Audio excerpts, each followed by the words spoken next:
जुन दाननिफ्राय दासिम बोथोर सोलायनायनि जाउनाव 10,000निबो बांसिन सुबुंनि जिउ खहा।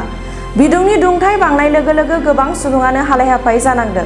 बिदुं दुंखावनाया 41 डिग्री सेल्सियाससिम बिदुं दुंनायनि जाउनाव इउर'पआव थांनाय जुन दानाव गारियाव दावबायनाय, लामायाव थाबायनाय, आखायाव गिसिब लायै-लायै दावबायनो गोनां जादोंमोन आरो दैनि रुगुंफोराव जिरायदों, दैयाव दुगैदों नाथाय रैखा मोनाखैमोन, जायनि जाउनाव बिदुंनि दुंखावनायजों जिउ खहा जानायनि अनजिमायाबो बांदों।